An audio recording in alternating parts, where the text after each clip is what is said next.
find out that she's a 20% Coast Guard person. And she's actually one of the crew members on the helicopter that saved my boyfriend in Fort Washington when his cutter got smashed up and he was the only survivor on it in 1997.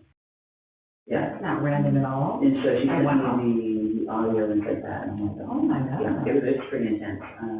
Yeah, I'm like, it's crazy that that's how interconnected and stuff, so. Yeah. But no, it's pretty interesting, a lot of retreats, and I really want to be part of that, but they are preferring to have, female veterans to go ahead and adopt the people.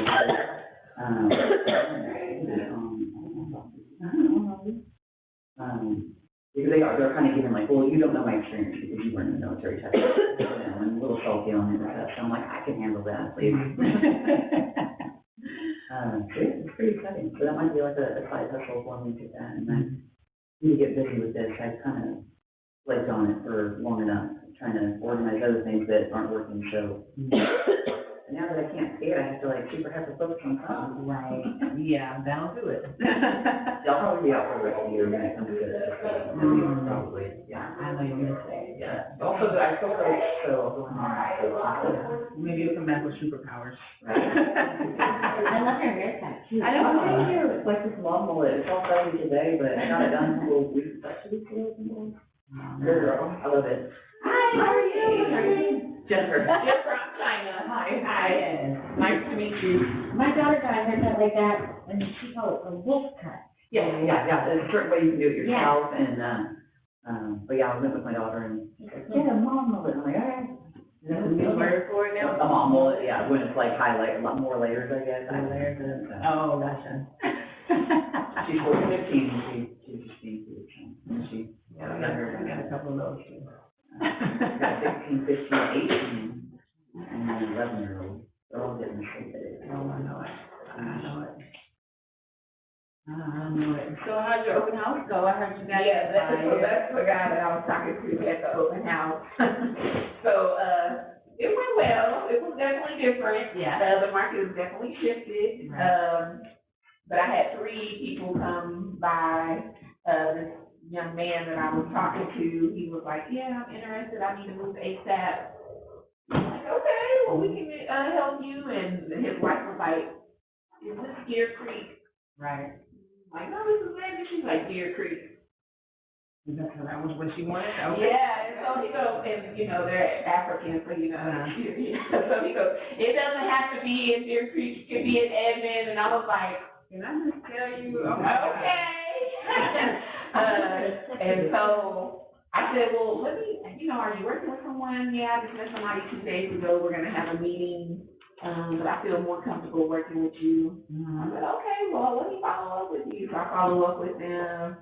We set up a meeting for yesterday at 2, and then he texted me and said his daughter had a fever or whatever. Oh, gotcha. And so I was like, okay. Well, And did then he call back today? yeah, and then so he called because I reached out to him today because he didn't respond to me yesterday. Oh, gotcha.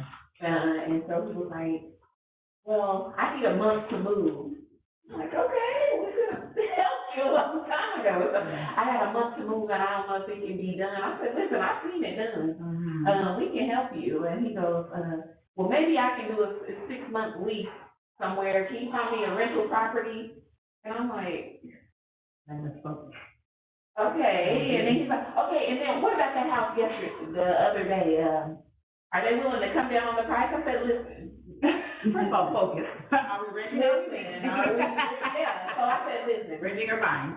I don't want to go over that. Let's sit down. come and sit down and actually discuss what we can do for you and how we can help you. And he goes, oh, okay. I just really want to work with you. We really want to work with you too, but let's sit down and focus on what we really want out of it. And he goes, well, can they come down to 300? I was like, listen, I said, are you working with a realtor? And he goes, no, I'm trying to work with you. Okay, and you find something with me. I'm not submitting anything. Well, no, you can't submit. Yeah. But here's the thing, and you're doing right by having him come, but because actually Kenya, this has happened to her before too, that when she had a buyer that wanted to write a contract, she was like, well, let's just wait and meet, and he was ready to go, and he Yeah. could pick somebody else. He didn't care who wrote it. Yeah. So if they're pre-approved and they're ready to write, just write it for them. But if you know that they're gonna be clients that you're gonna have to take time and show houses to, Right. they need to come sit down and get on the same page. Yeah. Because it sounds like they're not. Yeah, because that's a big price difference. It was $327 is how much that house was. How long have it been sitting? When I got the open house, it was sitting it came on the market on the 8th. Which one is it? The one that's in, Ironstone. On the 8th, which is today? I don't even know today. Today is the 20th. Okay. That's They not have that any long. offers? Yeah. That's not that long, but if they haven't had any offers, I mean, you can Yeah. offer it and. Yeah, so that's why I said, come in tomorrow and then we can, that's really what I want to do. Yeah, is he pre-approved? He is. Okay, if he is, so here's the thing, if these people are like, wow, and they're pressed about doing it, as long as he's pre-approved, you can submit an offer for them. You show them the property? He came into the open house. Okay. What I would do is see if they wanna see it again, just say, hey, would you like to see that house again? And if they do, and they see it and it's how they wanna write it, you can write it on for them. Because that'll save you, the buyer consultation is really to save you time. Okay, gotcha. But if you already have a right now ready pre-approved buyer, just write it for them, because then it cuts out a lot of the work that you have to do, and it doesn't cost you your whole weekend showing them house after house. That's really why we have it. Okay. It prevents you from working with somebody who can't buy, and who doesn't know what they want to buy. Okay. And if you got it right now ready, I got the house. Go ahead and just reach out to them and say, hey, What do you want to take another look at the house? you want to take another look at that home? Mm-hmm. Yeah. Write an offer, or just Well, say, just do say you want to take another yeah. look at that home? Mhm. Okay. And if he can send you the pre-approval letter. Yeah, that's what I asked him Sunday. Mhm. Hey, do you want to send me the pre-approval letter? He goes, well, the type of phone I have, I'd rather show it to you in person. I said, okay. Then on the phone, he goes, well, I'm working with a settlement, and then my 401k, and so he started saying like a bunch of Other things. and that's why I was just like, okay, let's go ahead and come in after me. Okay. Now you Yeah. want to start way. Yeah. So yeah, just go ahead and get that I letter. still gotta go ahead and Yeah. say, hey, you want to go ahead and get that property? Look at it again, but make sure you get, make sure you can bring the letter with you. Okay, and then he will pre-approve. Yeah. Okay. Yeah. Good morning. Good to see you. Hey. Hi. Oh, I did that thing I was working on for last night. Oh, that's okay. I'm to check our account. I'm not gonna send it yet. I'm gonna look at it. Where, did you email But it? it looks great, I'm so glad that you told her. Oh, no, I don't mind at all. Yeah, no, I had somebody go on this weekend, I did not even get on Facebook. Oh, it's like 200. There's a lot more. But it's still, that's still lower than what I've done. Oh, is it? Yeah. And she's really good, like, my friend has used her for. A lot of people. I know, I was saying, you know, everything. And that's And you know, partner. it's big, my husband is. Yeah. Oh, yeah.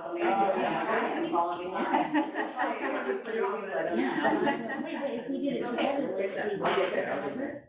Yep, yes, it would, yeah. Yeah. That's what I'm saying, but I'm saying it's still 200 for your fee. Yes. How are you? I'm so happy for you. Lindsay, how are you? I don't know. It's not hard to get one.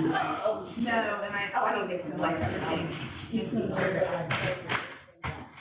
That's good, that's good. Congratulations. So cool. It's exciting. It's been, I've got a lot of emotions because it's like, so much stuff I don't know how to do, you know? I mean, it's like, I'll get done with, like, I got down to the inspection, I'm like, Well, leave them here, David's doing a class on VA roles, so then we go from here to there. Who's the guy for Katie? All day yesterday. I'm gonna even tell you where he's going. One more. I know that we're gonna ask him, they were. Aren't they daylight? You're what? I'm sure it's awesome. Right. Oh, wow. Yeah. Right down the street. Yeah.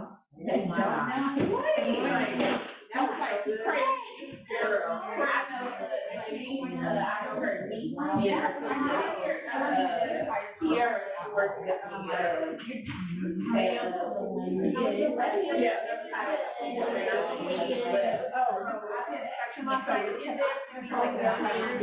my client was like, hey, I called you and said, hey, so I can transfer the money to a wire transfer. I said, oh, cool. I called you and said, hey, they're like, oh, yeah, we gotta verify it's you. We're gonna go on the other line and call you, not pick up. Friendly, I mean, I was. I didn't want, like, everybody could call, but US Bank couldn't call. So we got to have our call at 9:30.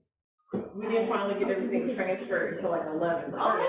Husband, like, it was, that wasn't, you know, whatever. Well, the day prior, we had done a walkthrough. The withdrawals were slow. Oh, no. House smelled like weed. All that stuff was fixed though, but there was still a lot of stuff. I know. Underwear on the floor. So, because we hadn't wait for the wire transfer to go through, we couldn't get the key to go, and the guy was like, no, because we still have to the house. So we were like, he didn't have anything out, like, we're supposed to close, like, hand over the key, like, we go to the house. So about 12 o'clock, the wire transfer went through, so she got the key, went over there. There's all kinds of trash in the garage. She left the deep freezer with food in it that had been unplugged. The drawer had been in another room. There was a whole bunch of stuff. He didn't leave the garage door open. He didn't leave the code to get into like the local pool because they couldn't get in contact with the HOA people. Like, right up from Griffin Park, like up the street. That person doing it like that. I don't think River Park is known for being that. So That's crazy. yeah.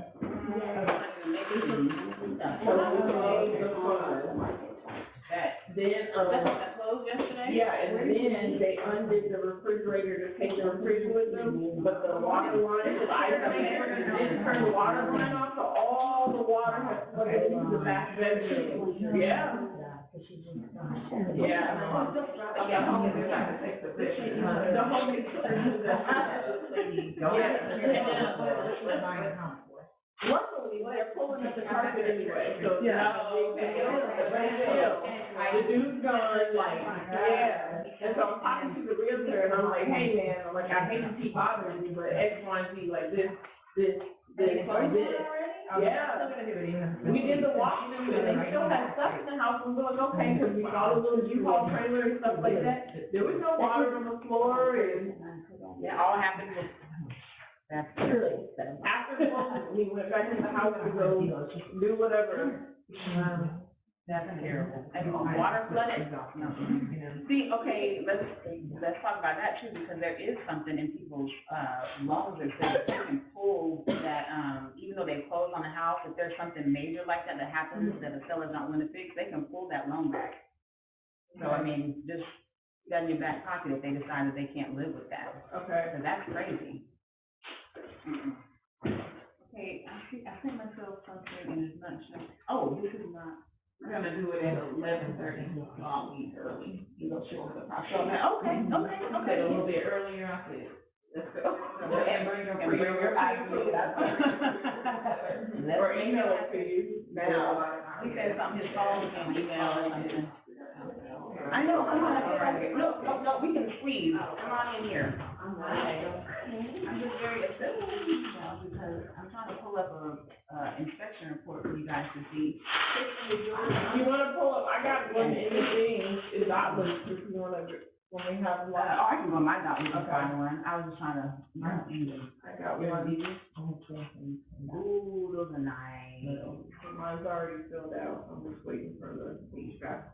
Okay. Oh my God, this is one. Okay. Okay, so I know a couple of you guys have to leave it a little early, so we'll just jump into it, okay? And then, I think we're recording, so I will send this out as long as the sound works, hopefully. Let me see. Is there anybody, joining us? Nope, I think it's just us. Okay. So we kind of had a little bit of discussion around the table about TRRs, repairs. You look like you're over this whole thing. What to do when, you know, you're doing a walkthrough, checking, because really your TRR is going to be the thing that you use to go back and check when you're doing your walkthrough. So the TRR is super important. It's probably one of my favorite classes to teach because I feel like if you can master the art of negotiating repairs, you're gonna keep a lot of deals together.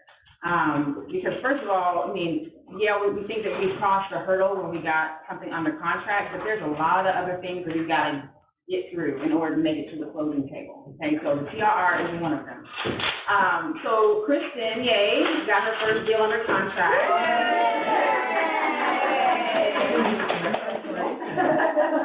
So very excited about that. For all of you guys who have been doing open houses and who haven't gotten any traction yet, keep doing the things because that is where the right now ready buyers are. Trying to actually pick up a buyer over the weekend. She's getting ready to show the house again that she met him in. So just keep doing the things, okay?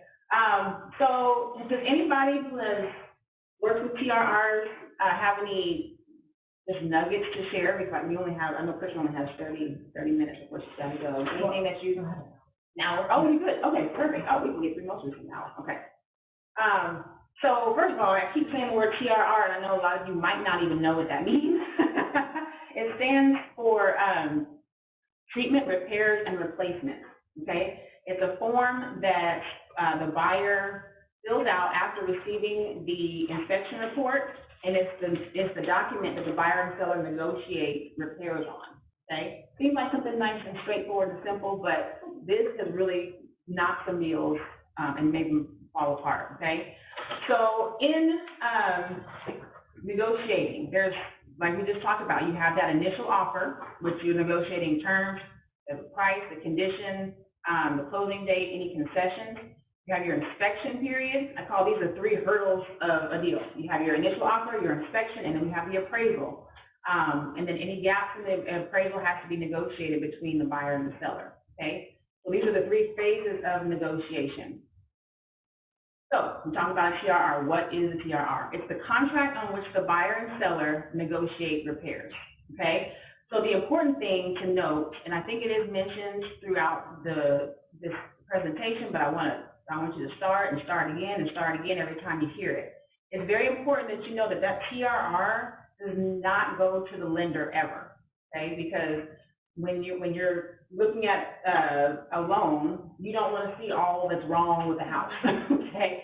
So make sure that when you negotiate things on the TRR, that's fine, but you also, whatever conclusion you come up with, if there's any change in price, if there's a reduction in price, if there's any concessions that the seller is going to pay to the buyer, you do that on a separate addendum that goes to the lender and the title company, okay? So never, ever, ever, ever, ever, ever give a TRR to anybody else except the seller's agent, okay? That's the only other person who should see it. This is an agreement between the buyer and the seller. So most of the other contracts, the rest of the contract, the initial offer, the seller's counter, the buyer's counter, that all is part of the contract, but the TRR is a separate deal between the buyer and the seller. So this is what the TRR looks like. It's a very non-threatening form until you start putting stuff. So let's talk about what this looks like. So this first part, you just pop in the address. That's easy enough. Okay, then it says termite costs for termite and other wood destroying insects are to be paid according to the terms of the contract. Okay, so if there's termite treatment required, then you're going to mark this box here. If you come back with a clean termite report, you mark this box here, and that's nice and clean and easy. Another little note, when you guys are, and this is on your checklist too, but just a little note, that when you're scheduling inspections, try to include the termite inspection at the same time. That way you don't forget it, because that has happened, because I think that, you're covering the big stuff with the inspection, but you have to have that termite treatment. It's usually a requirement from the lender to have that termite inspection, okay? So then it says, payment of treatment repairs and replacements shall be provided in the contract. Listed below are the treatments, repairs, and replacements to be completed prior to the closing date, okay?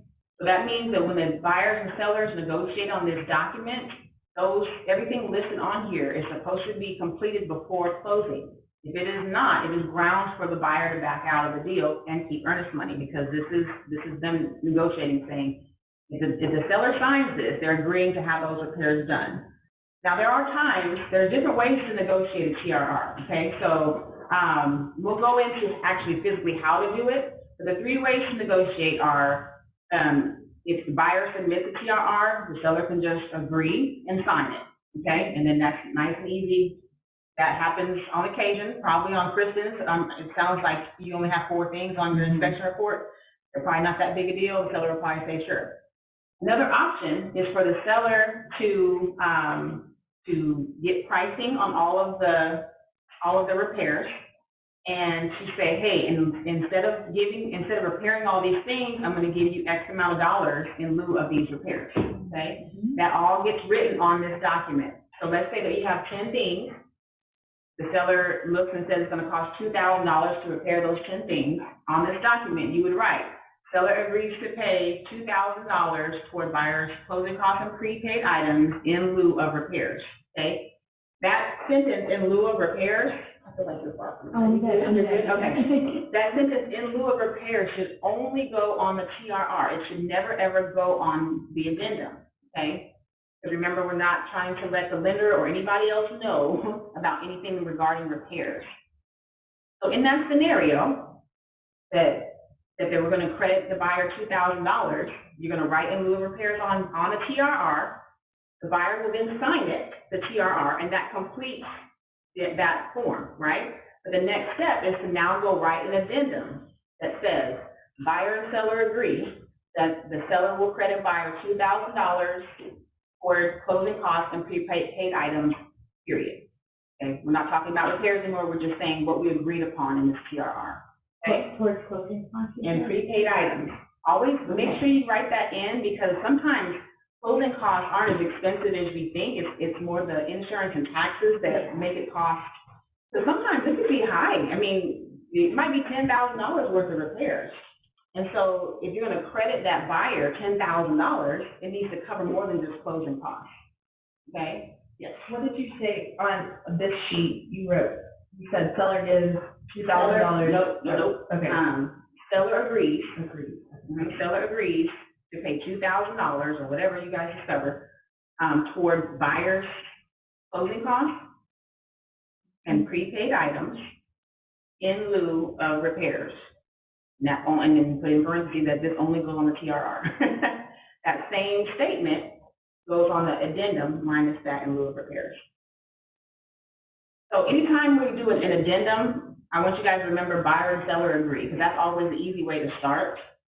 And then you don't have to think of words. You just say buyer and seller agree, and then you say the thing that you agree upon. So sometimes people get real, So I'm going to give you an example of why wording is so important and why I like to give you guys templates that are clean cut and clear.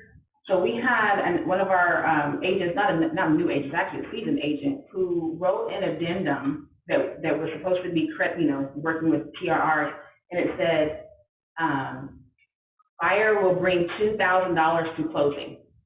And that was the addendum. What does that even mean? What is it for? They're bringing more than $2,000. So not only did the agent send that, but the buyer signed it. The agent sent it to the title company. The title company of the settlement statement looking like, where does this money go? There's no explanation for why they're bringing $2,000. So you just want to make sure that your addendum or addenda are clear and that it's very explicit and not up for interpretation. It needs to be buyer and seller agree, X, Y, Z, okay? And that goes to everyone, like mortgage. The addendum, correct, yes, okay. I'm getting ahead of myself. Who should see the TRR? The TRR should only be seen by the buyer, seller, their agents, and repair contractors, not lenders or title.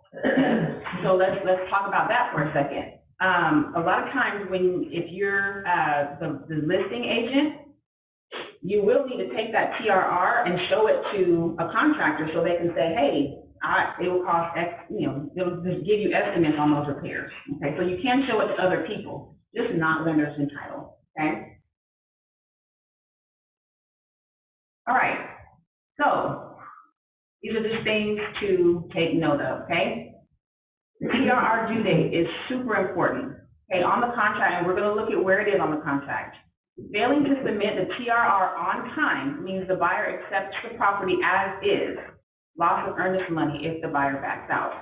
Okay, so this is why, timelines in the contract are super important, but this is one specifically for the TRR that you need to be aware of, because on your checklist, on your contract to close checklist, one of the things I have you write is the TRR due date, to make sure you do not bust that timeline, because that's really the fault of the realtor, because to be honest, our clients are not reading the contract, right? So earnest money, buyers can cancel the contract and still keep earnest money if inspections or TRR negotiations are not satisfactory, okay? So you can have that conversation. That's one of the first things I tell my clients when we're getting ready to write an offer. You know, they say, hey, you know, I know that you're a little nervous about the price, but don't worry, because we have our inspection period, and if there's anything that you see that you don't like, we can put on the TRR and negotiate those repairs. If we can't get those repairs negotiated, you can back out and keep your earnest money. Okay, because it's a very buyer-friendly state, and so it makes sense that that due diligence period that buyers get, they have time to do that and still keep their earnest money if they can't work it out. Yes. In the offer I'm working on right now, the previous buyers pulled out right before closing, so there's already an inspection done, right? Uh-huh. And also already several repairs done. Okay. So when they accepted our counteroffer, they said, we accepted, but we only want to do minimal repairs. So, What does that mean? right, so, Yeah. so I called the agent, and she said, they've already done all these repairs, they don't want to do a whole bunch more, so we want to make sure she understands that we accept this offer, but with minimal repairs. And so immediately I thought about the TRR, and I thought, well, do I need to put something in our acceptance of the counteroffer that protects my buyer? Did they put anything in writing on their counter? No, they haven't submitted the official counter form yet. I'll leave it alone, because they still have every right to back out if they don't like. Right, she does, Yeah, but yeah. what if they do put something, like she's asked to see the inspection report, right? Uh-huh. So what if they were to put something on there that says minimal repairs, or says, we don't want to address anything that's already been addressed or something? Yeah, well, like I said, it's got everything is negotiable, so if they put something in writing and your buyer doesn't agree to it, she doesn't have to sign it. You only sign things that you agree to. So here's what should happen in that scenario. If you have, if you're the listing agent, that listing agent should have took the things that were repaired, and now you need to do a new disclosure, because now X, Y, Z has been Yeah, repaired. but she didn't. And The they're supposed to. disclosures are from July. Yeah, no, they need to update them because they've been changed, and now they're aware of all these things on the inspection report that they didn't know before. So that needs to be done, and say, hey, I need you to update the disclosures. And then, you know, my buyer has, you know, I wouldn't say anything because the contract protects your buyer. They can say all If I they don't want. say anything, she's still protected, right? Correct. The only thing that matters is what's in writing. So if they, on the counteroffer, Or what they should say, if they want to not have to repair anything, is just put, the property will be accepted in this as-is condition. The buyer will still have 10 days to do inspections, but with no expectation that the seller will make any repairs. That's what they should say on the counter, if that's what they want. Yeah, which is basically contractually the same as saying, if you're not happy with this inspection, don't sign this contract. Or if you're not happy with this inspection, basically, if they sign what I just said, that they're buying the property as is, they still have their inspection period with the 10 days, their 10-day inspection period with no expectation that the seller will make repairs. That just means that if they move forward with the contract and they don't like the inspection, they lose their earnest, they can back out, but they just lose their earnest. Correct. That's really what the as-is clause is about. It's about where the earnest money goes if this whole thing goes south. Okay, and so she texted to me, they're okay with your counter, but they want to do it as is / minimal repairs. You say, just send over the counter offer. Because texting isn't, okay. You just need to send over the counter if this needs. That's the thing. I'm like, that's why I remember we talked about that class last week about communication. Just because she says it doesn't make it so, right? Yeah. Whatever the sellers are agreeing to, they need to put on paper and submit it to your buyer. If the buyer agrees, then they'll sign. Okay. Yeah. That's why, I mean, sometimes you have to, call, text, that sort of thing, but just know that what you say in a call and text means nothing if your buyer doesn't sign paper that says that. Even though they had a TRR previously, the new buyer would still want another TRR, right? Yeah, I mean, something could have happened since then. Yeah, definitely. Yeah, 100%. And I've had this happen where, buyers did an inspection, they were first-time home buyers, so all the repairs made them nervous. You okay? The share is fucking. Yeah. You got the thinking chairs, one that. Okay.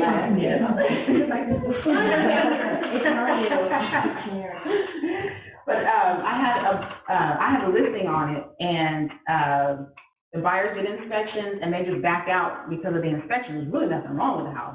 We actually had multiple offers, and I just called, I said, and then this person didn't ask for anything except for the refrigerator. They just said, can you leave the refrigerator and the repair time? So it really just depends on who you're getting, right? Yeah. But, I always tell people, the more that you disclose, the better, because that means that I'm not hiding anything from you, and you see all the cards, and you can make the decision about whether you want it or not. Listen, the sellers are not the ones that are doing everything. It's your awesome part? Yeah. No, it's a different one. Different one. Okay. Different one, yeah. Hopefully it works out. Yes, ma'am. I have a question about, like last night, who pays for the inspection? The buyer. The buyer, no matter what. Yeah. Okay, so even if they I'm not doing it, they're still. Yes, they're on the hook for the inspection, okay? So I'm glad you asked that question, because that's part of the buyer's consultation. Remember, when we go over those cost sheets, inspections are part of buyer costs, whether they buy the house or not. And those inspections, were they like $350? Yeah, and termite. And then termite inspections are about $100. And appraisal. Yeah. Okay. Yeah, 300, yeah. Right. Yes. So it's expensive even just to see if you want to buy a house. But that's part of the closing cost. Mm-hmm. If they close, if they If they yeah, close, right. If they don't close, they owe those bills. And here's the other piece of the puzzle, and this actually goes along with TRR too. Because I don't like when I see, because on the inspection report, sometimes it'll say, have a roofer evaluate the roof or whatever. What that means, it doesn't mean for you to put on the TRR for the seller to evaluate. It's on the buyer to kick all the tires and to say, what do you want the seller to do? You can't say, go, do an inspection of the HVAC. No, you're supposed to pay, the buyer's supposed to pay the HVAC person and come and say, this needs to be done on it. Okay, so, it is expensive. I mean, and then Kitty's not here, but, she just got the peers, yes. Well, I think that's The structural engineer was there yesterday when I spoke to her, but she was still working the last time I spoke to her. I supposed to have a date with her as well, so, but anyway, so she has a listing, she gets, a TRR that has, 14 years? Mm-hmm. That's a lot of peers. Oh. Right? So what I recommended that she do is have her seller, no, I think, is she representing both sides? No, just a listing on that one? So I have her seller go ahead and hire a structural engineer, because the peer company is gonna say, oh, you need all the peers in the world. But if you have a structural engineer who's impartial, it's about $350, it's kind of expensive to hire them. But the structural engineer can come in and say, okay, these are the peers that are actually needed, and they'll probably save her money. Or they might say, yes, you need all 14 peers, and then at least you know. Right.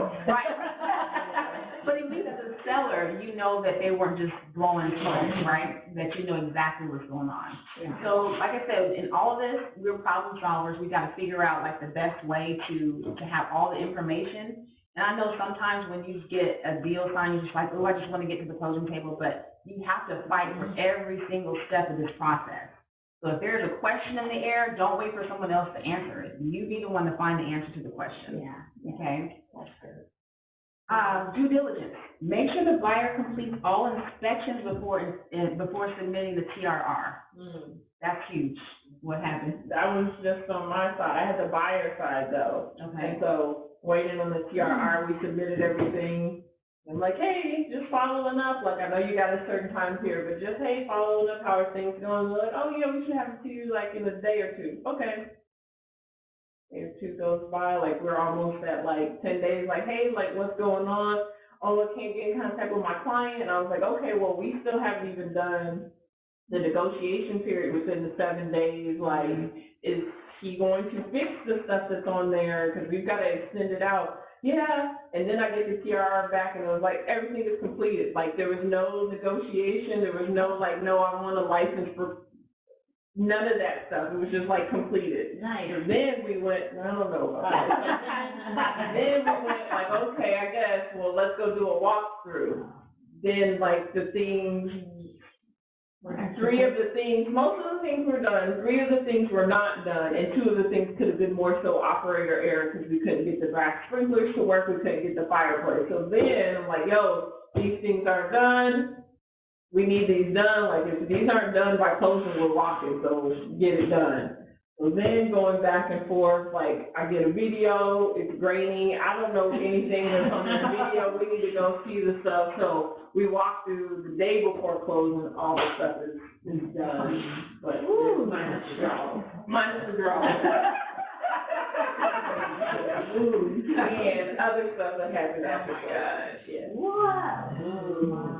Or, I've also, on the buyer side, we've got all kinds of stories. I had the seller, and the seller was foreign, and like, hey, I recommend that you fix X, Y, and Z, and the thing, okay, before we even, like, turned in the TRR, he was like, I fixed everything, and I'm like, oh, no. So I go back to go verify what I could verify, and the things that I could verify weren't done. So I'm like, I know the other stuff isn't done, so then I hired another person to come in and like, hey, can you check and make sure the flue is attached to the HVAC and all that stuff? He was like, no, none of this stuff has been done. And so now I'm going back and forth with the seller, because he was like, no, I fixed everything, you're charging me too much money. I was like, no, it wasn't fixed, you said you were gonna fix it, if you don't, they're gonna back out or they're gonna sue you. One of, all of these things, so that was a hassle. Then I also had to call my husband in to fix some other stuff so we can get this deal closed.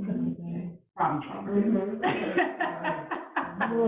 It's a lot, like, that's why this is the stickiest part, because hopefully you get easy ones, but a lot of times they're not, and then you get sellers or agents who are not proactive, and who might wait till the last minute to get things done. But that's why if you guys are educated and know how to get these things done quickly, even if, let's say that you're the listing agent, and you get this long TRR, well, let's talk about that. So that 7-day negotiation period, and we'll look at the contract and show exactly where it says that's how long you have. During that 7-day negotiation period, what's supposed to happen if you're the listing agent? If you're the listing agent, you help them understand the request, you help them get estimates for the cost of the repairs, Perfect. and get them to say what they're gonna agree on, and get done, and get the form back. Yes, absolutely. So as a realtor, a lot of times, one of our, I think, most important jobs is to help help sellers get through the TRR, because when you're a seller and you're trying to move, and you just, let's say that you just reduced your asking price $10,000, so you're not necessarily feeling all warm and fuzzy, I don't feel like fixing X, Y, Z, they're really not, then they see all these repairs. Some of them make them mad because they were like, oh, it was like that when we moved in here. So TRRs kick off sellers, just so you know. So make it easy for them. Sometimes, but when I see an inspection report, because I think Jan's kind of changed how she's done it, because before I would get the report and then I would send it to my clients, so I get to see it first. I kind of like that a little bit. But now I think so many people have not paid that she's making them, pay for it first and then they get the report. But as an agent, if you know what some of those repairs are, maybe take notes during the inspection, go ahead and get your people in action. You need to have 3 or 4 electricians already in your phone, so you don't have to look them up in the phone, but your whole phone should be packed with vendors, And if you need to start building your little database, go on Telegram, because we're always sharing stuff. Go on Facebook, or you can just text me and I'll send you mine, my 3, okay? But just start saving them, because they're gonna be your resource for helping you get through this time period. Okay, so you present that price, and there's some contractors who you can actually send them the TRR, and they can give you an estimate on how much it's gonna cost to fix all of it. It's probably not gonna be super accurate, because they didn't actually lay their eyes on the thing, but you have a good estimated cost. So then the seller can say, okay, well, I don't want to fix any of that, but I'll give them $3,000 and they can do it themselves. Some of the things on the TRR you can't wait for, things like leaks, gas leaks, anything that's going to cause further damage to the house, you want to go ahead and just have repaired for their own sake. You don't want to leak in your own house, right? And you're still living there for another month. So those types of things are pretty urgent, but things like, there's lots of goofy ones. I hate the ones about the garage door openers or like random window things, because some of them are not even noticeable, but they are defects, like all the things need to function properly. But sometimes people can take those or leave it, so it really just depends on how committed they are to getting those things fixed. But like I said, if you're proactive and you're saying, okay, here, I know this looks like a lot of stuff, but the way that we're gonna be taught to write TRRs, I'm gonna show you, is not how every agent submits a TRR. Sometimes they're just literally cut and pasted from the inspection report. It's terrible because not every inspector gives a great inspection report. So I'm gonna teach you guys the bougie way to write a TRR, okay? That's what Barry called it. He called it the bougie TRR. But I promise you, when you send that, if you're representing the buyer and you send a bougie TRR to a listing agent, they're gonna thank you for it. And it's gonna help them get their sellers to agree to it, okay? All right. 4 key terms. This is the fun stuff that Kristen and I were on the phone about yesterday. All right, let's talk about what these things mean, okay? The time reference date. The time reference date is the day that marks the beginning of the buyer's inspection period. Okay, this is important because sometimes if you leave it blank on the contract, you have to figure out when the time reference date is. Okay, so we're gonna talk about that. The inspection period.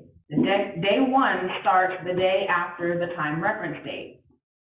So you have your time reference date, then the next day begins your inspection period.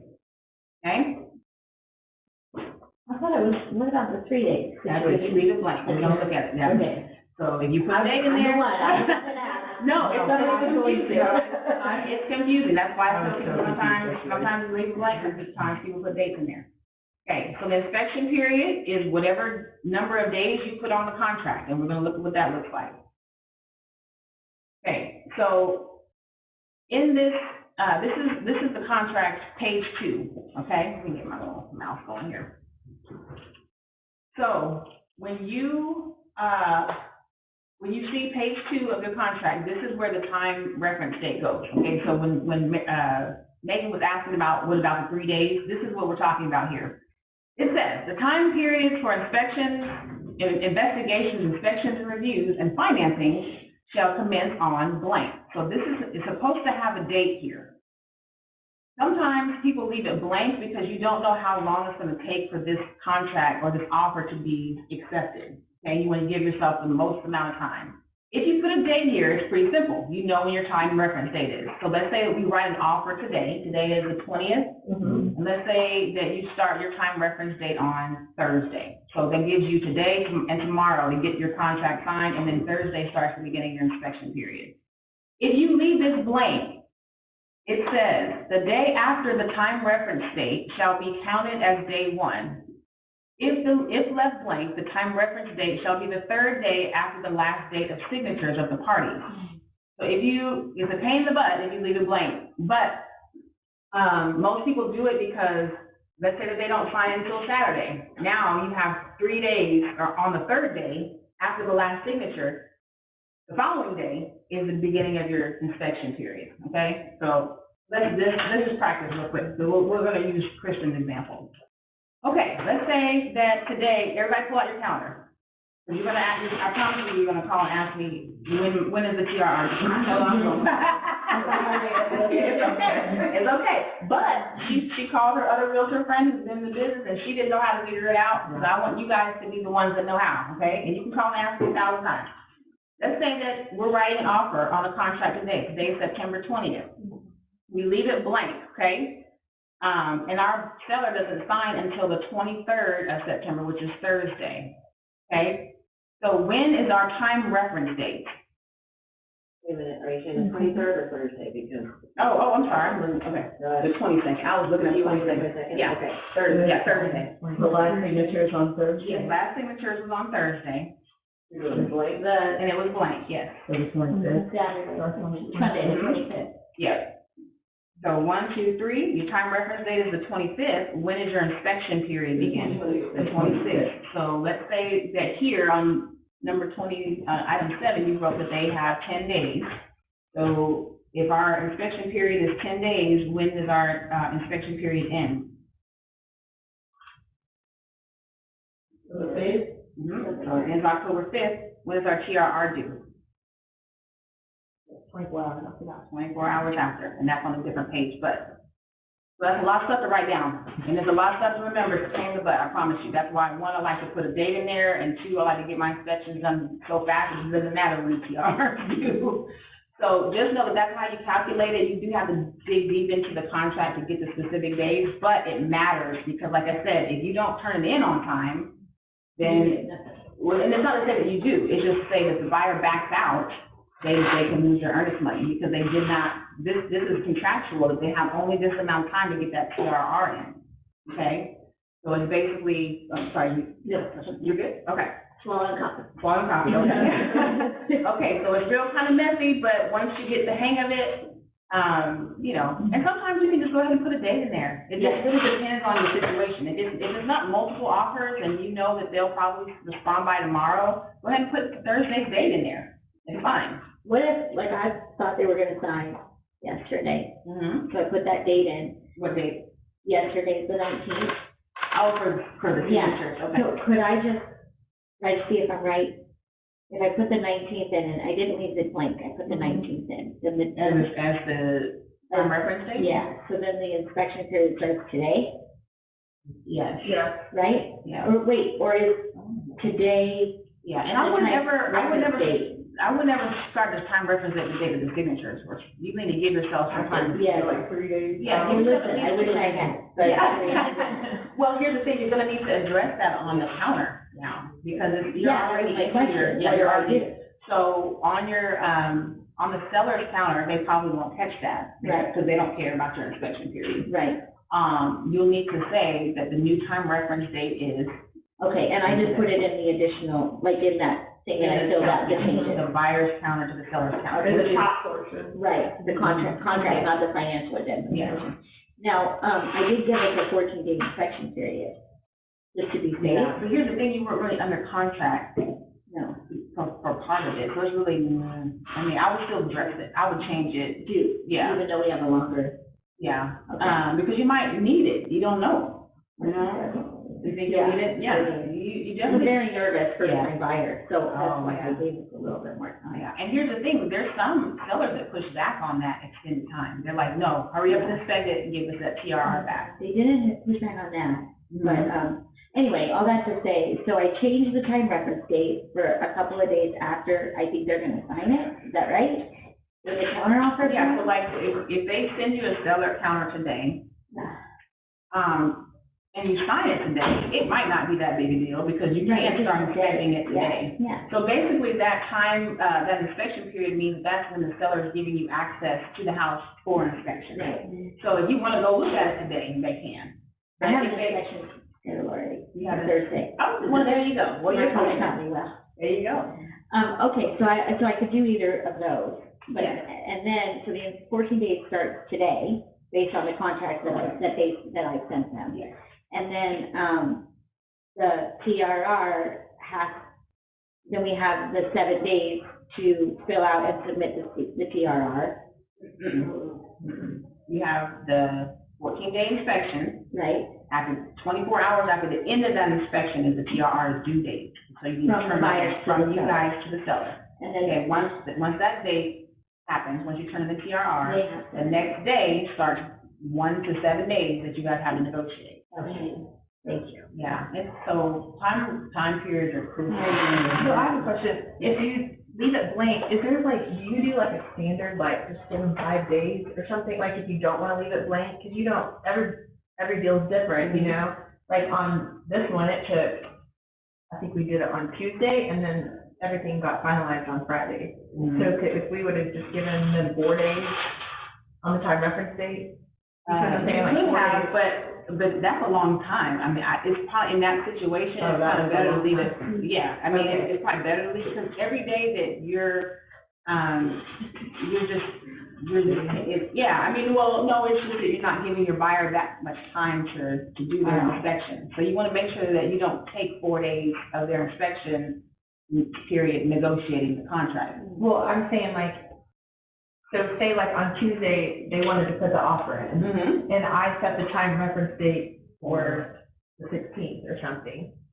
That would have been on Friday. Oh, last Friday. Yeah, let's just say like that's how we set it up when we wrote the contract. Right. But then inspection would have started the next day. Right, so you're eating up a lot of days For the waiting. 2 days, okay, yeah. Yeah. So it is, I mean, it makes sense to leave it blank, honestly, Right, okay. but you can always say, like, if you're writing an offer today, you can say your time reference date starts next Monday. Okay. You know, that way you have the week to negotiate, you're not gonna get inspection over the weekend, so that shouldn't count, you know. Hey, Eddie, how are you? Good, everybody's Eddie. Hi. Everybody. How are you doing? Okay. So that's that. We talked about the TRR due date, due to the seller within 24 hours after the end of the inspection period, okay? So for every transaction that you've got, that needs to be on your calendar. So you know what it is, and even as a listing agent, you know when it's due. So you can start asking about it if they're taking their time and dragging their feet, okay? The TRR negotiation period, this allows the seller time to research the cost of repairs. So let's say that the seller does agree to those repairs. Who is really kind of responsible for making sure those repairs get done? We are. Like, this is where we get paid the big bucks, to make it easier for the seller, right? So if we need to, you know, go to the house and let in an electrician, or if we need to be the electrician. I was upstairs, and I'm like, Mike, he was on the panel, Upstairs, not bathroom. Oh, my gosh. Don't tell anybody that, because we can't get sued for that, so don't, I know we do it. I know, yeah, we're being recorded. So just know that stuff like that should be done by licensed professionals. Okay. So we have done things like replace toilets and, you know, I painted a bunch of people's houses. So there's lots of things as listing agents that we probably shouldn't do, but we do what it takes to get the listing. Embarrassing up there cutting grass. Oh, yeah. Oh, yeah. Wow. Huh? I've had that voucher. Oh, 100%. That's all standard, vacuuming floors and mopping. You done some mopping and wiping the cat? The cat? Yeah. I don't want to block it out of my. I don't know what you're talking about. I didn't even know that. Congratulations. Yeah. Well, being done with it, right? Yeah. Yes. Okay, so now we're looking at the part of the contract that talks about the TRR due date, okay? So it says buyer or buyer's broker, if applicable, within 24 hours after expiration of the time period referenced in paragraph 7A of the contract, shall deliver to the seller, in care of the seller's broker, if applicable, a copy of all written reports obtained by the buyer, if any, pertaining to the property, and the buyer shall select one of the following. So this means that on the contract, we are supposed to give that inspection report to the seller. There's been people that have asked me that, am I supposed to share this with the listing agent? Of course, they didn't know what to fix. Yes, yeah, make a note of that, yes. So the inspection report, when you submit the TRR, you are also submitting the inspection report, okay? However, if you back out of the deal, like during the inspection, like you didn't like everything, but you never submitted anything, you don't have to give that inspection report to the seller, right? No, you don't have to, but why wouldn't you? I've had a client who's like, I spent my heart on, like, he figured it out, he got out these plans. Well, good day. Because here's the thing, in the seller's case, you let the seller off easy. Because if the seller doesn't know, they can't disclose it to the next buyer. And they might get a raggedy inspector. Yeah. So even if your buyer backs out, I would submit it. And, because that's really doing a favor for the next person. To say, hey, now you're aware of all this crap going on and you have to disclose it. Peace be with you, we're going to buy another house. So don't feel like it's, you know, top secret, that inspection report, except for a lender. It's top secret to a lender, okay? Because I have had an agent whose lender was I think the buyer shared it with the lender, which was not good at all. Yeah, it wasn't the agent who shared it, but the buyer shared it with their lender. And we don't share like that stuff, or like the termite inspection report with like the title company and stuff like that, unless it's Yep, clear. unless it's clean. The termite inspector shared the inspection report, and it needed termite work done, and they shared it with the title company. I would correct them on that, no.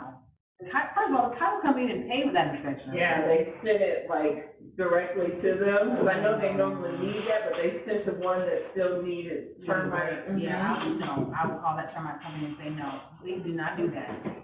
Because the only way they even knew what title company it was is because we told them. Right. So in that same conversation, is saying, hey, send a report to me, especially if it's not clean, you know. I think what they were trying to do is save us a step. Yes. But only if it's clean, Yeah. and you save us a step. Okay, so let's talk about, the next paragraph. These are the two options that the buyer has after submitting that TRR and the inspection report. If, in the sole opinion of the buyer, results of the investigations, inspections, or reviews are unsatisfactory, the buyer may cancel the contract by delivering a written notice of cancellation to the seller in care of the seller's broker, if applicable, and receive full earnest money, okay? So if you don't like the report, you submit a cancellation of contract, you get a refund of your earnest money. It's funny to me how many people do not read this, because there's people who will fight for earnest money, when they shouldn't. I'm like, it's clear right there. It says that they will receive their earnest money back. Or, buyer, upon completion of these investigations, waives the buyer's right to cancel. This little phrase here is what we're talking about with earnest money, okay? Waives their right to cancel as provided in 7C2A above by delivering the seller, in care of the seller's broker, if applicable, a written list on the notice of treatment, repairs, and replacement form of those items to be treated, repaired, or replaced, defined as the system or component functions without defect for the primary purpose and manner for which it was installed. So, Kristen, we were talking about that phrasing when we're going over that, the inspection report. Your buyers need to know this part. That a defect means a condition, malfunction, or problem which is not decorative, that will have a materially adverse effect on the value of a system or component, okay? So that means things like chipped paint, an ugly light fixture. That type of stuff is not supposed to go on the TRR. Nothing decorative, only defects in major systems. That's the phrase that I always remember. The major system that's gonna have an adverse effect on the material value of the system, that's okay to put on the TRR, okay? Can I ask a question? Sure. What about like the little Outlets, right here? yes, those need to function properly, because otherwise they're hazards, right? So everything, electrical, plumbing, roof, foundation, HVAC. Interior doors, like closet doors. Not really. I mean, they are supposed to function, like they can't be like hanging off. I would still just put stuff like that. Now, there's certain, like everything that has a system attached to it, I always put by a professional plumber, professional electrician, unless it's something silly like a tightening of some plumbing things can be fixed just by tightening it.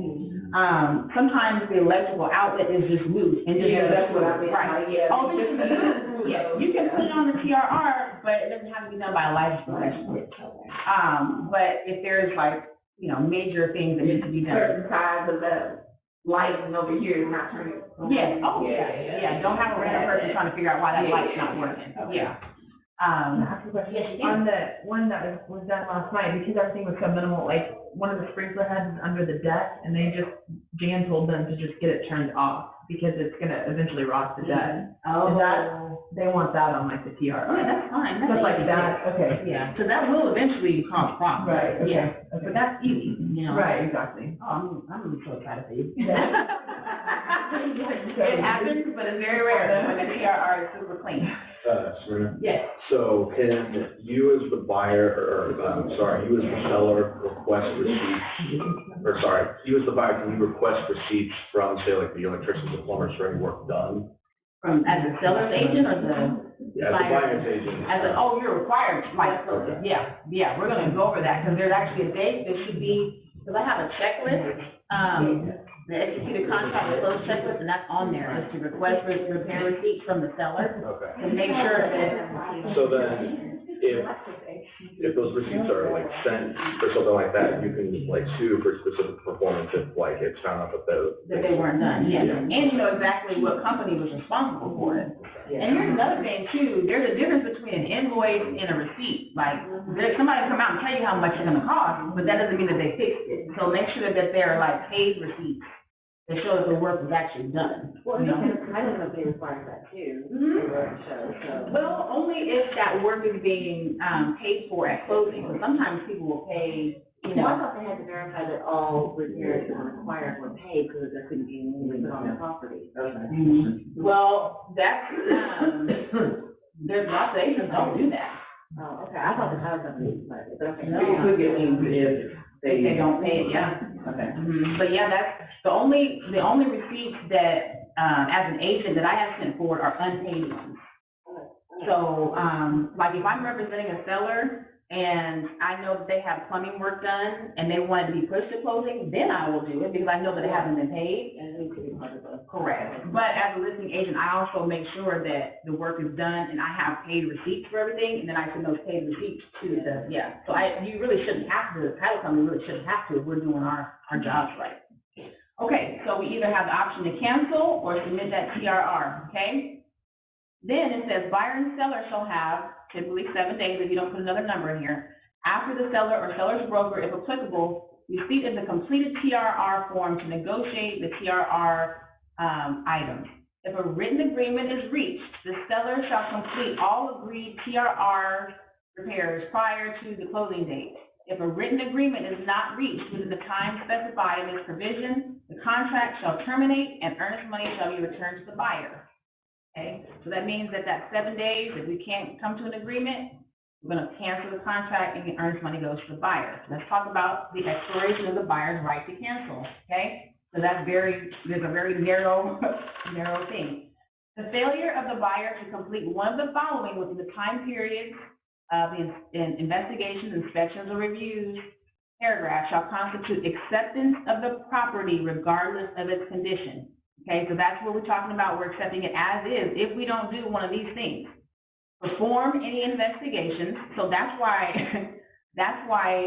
we have that issue with buyers that go under contract, never do inspections, but want to back out, because technically they are supposed to lose their earnest money if they do that. Sometimes they don't ever turn it in, but that paragraph right there that says, if you fail to perform any investigations, you have just withdrawn your right to cancel. Make sense? But that happens all the time. And sometimes, like I said, if the buyer never submits earnest money, then it really wasn't an executed contract anyway. But let's say that they did. Let's say that they put in their earnest money and they just decided that they didn't want to buy the house and they never did inspections. They're technically supposed to lose that earnest money. Okay. The second one, if they fail to deliver on a written list on a TRR form of items to be repaired, replaced, or repaired or replaced, or treated, repaired, or replaced.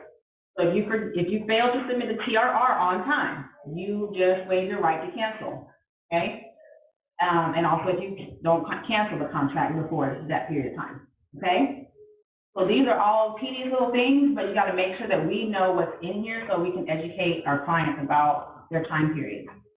Okay, so when we're talking about the TRR, these are some things that you wanna remind your buyers. Unless it's a new house, you're not buying a new house. So it's gonna have some dings. The bathroom is gonna have some nicks on the doors. You know, some of the handles are gonna be loose. Like, they can't nitpick about every little thing because someone's actually lived in the property. So you wanna make sure that when you're looking at that inspection report, that that's one of the reasons I really like my inspector, because she only pulls things that are defects, not just, ugly things. Only defects belong on the TRR, not wishes and dreams, okay? Your client, for example, she wants can lights. Oh, no, she's not gonna put that on the TRR. Well, I mean, it's the same, but those are just, those are her Yeah, wishes and dreams. right, She right. wants can lights and Paint. and what was the other thing? Oh, paint, and new paint. Those are things that do And not go. stuff, don't you know? And new too, don't you know? And a new tub. So, She's not asking for that stuff. so those are the wishes and dreams, Yeah. though, right? It's okay to have wishes and dreams, but it's not okay to put those on a TRR. Yeah. The TRR, did you remodel his bathroom? You put a pool in that. There's no pool here.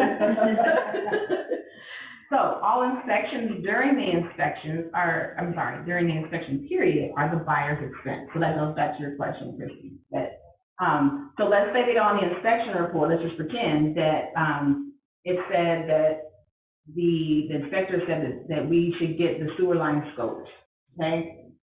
So that's about $300, $350, $250, $300. So that is another expense for the buyer, but I highly recommend that you do it because I had that done.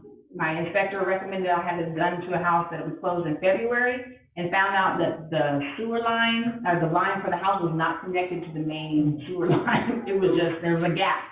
And if she hadn't had it scoped, she would have known when there was a bunch of crap in her yard. So it's definitely worth, paying for all the inspectors, like kick all the tires, have all the people come out and make sure that this house is something that you want to buy. And that's another thing, when you're doing your buyer consultations, you've got to tell your buyers these things. Or else they're going to be like, oh, wait a minute, I got to pay for the inspection, or, why is this X amount of dollars? And they got to be ready to do all that. It's a lot. Buying a house is not cheap. Okay. Things to remind your sellers, okay? If this buyer wants it fixed, the next buyer will want it fixed, okay? So when they get a TRR, they can be mad that they, as mad as they want to be, but guess what? If this buyer walks, they're going to do an inspection, and they're probably going to find the same stuff wrong. And you're supposed to disclose anything that you found. So now you got to tell everybody that you need peers. And you can't pretend that that's just going to go away just because a new person is buying the house, okay? New defects found on the property must be disclosed to new buyers. Okay, so going back to your client, they've got to update those disclosures. Some repairs can be paid for at closing. I am okay with that sometimes, but I have had times where buyers or sellers want something paid at closing and it doesn't close, and now you're like, oh my God, I hope they pay, because you are responsible for, you're probably the one that recommended that they use that person, and your vendors are gonna start getting mad at you if you send them clients that are not paying. So try to go ahead and even though they can pay at closing, it's better just to go ahead and pay. Pay that day, just get it done, and then I'll get the receipt and we'll be done with it. So that's just a recommendation. You can push it if you need to, but it's better if they just pay, as soon as the work is done. Okay, so we talked about some ways to negotiate a TRR. One, the seller makes some or all of the repairs. The seller credits the buyer for some or all of the repairs. The seller can reduce the list price. So what's the benefit to the seller by reducing the list price? In lieu of repairs. Oh, yeah. Well, another thing to remember is that it helps you with appraisal too. So let's say that you're kind of like a little short on the appraisal. So if you're going to credit the buyer, you can either credit the buyer $2,000 or you can take $2,000 off the price of the house. You see what I'm saying? So that actually sometimes can be a better way to negotiate, because then you're protecting that appraisal if you think that it might be close. You also save yourself the trouble of all the repairs. Oh, right, absolutely. The seller offers items in lieu of repairs, so that's another one. Oh, please write this down, okay? So, a lot of times when you're listing a property, a seller will say, oh, I'll just leave the fridge, I'll just leave the washer dryer, I'll leave the play set in the back. Don't tell them to leave that stuff. Tell them just leave it alone, because sometimes the buyer will ask for them. Sometimes you can negotiate with those things. You can say, okay, you sent me this list of repairs, it's gonna cost me about $1,000 to make the repairs, or in lieu of repairs, I can leave my refrigerator in the kitchen, right? So that saves your seller a bunch of money, especially if they plan on leaving anyway. And now you have something to negotiate with that the buyer probably wants, you know? But if you leave everything and you put on the contract that they can have this, this, this, and this, now you're taking away your negotiation power. Okay, and a lot of times it's a win-win to leave a refrigerator, because the seller might not want to take it, and the buyer doesn't want to have to try to find the replacement for it. Especially right now, refrigerators are really hard to find. Right. A freezer took, I think, 12 weeks. Currently, there's a difference between a freezer and a garage freezer. Did not know this, real quick, garage freezers can handle up to, I think, 140-something degrees, and regular freezers can't, which I don't understand where you would put a freezer if it's not in the garage. Ours went out because it got that really hot snap, it busted. Yeah, so there is a difference between a garage freezer and a regular freezer. They might have a garage freezer that might be negotiated. And the price is about $300 to $500 difference too. Oh, wow. Yeah, so. That's why I moved to the. We found that out the hard way. Hopefully you got to keep all the stuff inside. I mad cooked 2 turduckens, like 3 or 4, a whole bunch of pot roast and like that, and luckily I have a freeze dryer, so I was able to freeze dry it, so now it's good for like 20 years. Oh, wow. Yeah, Now we know. right, threw that out there, anyway, sorry. Okay. Or the other option is that the buyer makes some or all of the repairs, okay? That was probably a lot more likely 4 or 5 months ago when it was the hot market and buyers were like writing as-is offers, saying, hey, I'm gonna do inspections, but I'm not gonna ask you to fix anything. The as-is offers, like if they buy as-is, you get the inspection, say there's like significant things, can the buyer still back out at that point, even if they did as-is? They can, but they lose earnest money. Oh, okay, they do? Yeah. Okay, because they walk into it knowing it's supposed to be. And they've agreed to buy it in its current condition. Okay, Yeah, so that's, good to know. so when we're, like I said, you gotta really be careful with that phrase as is, because it still is not always clear, okay? You gonna go show your property? Yep, well, good luck. Get that, pre-approved letter. He said he would email it to me, but I haven't got it yet, so I'm waiting. Yeah. So whose listing is this?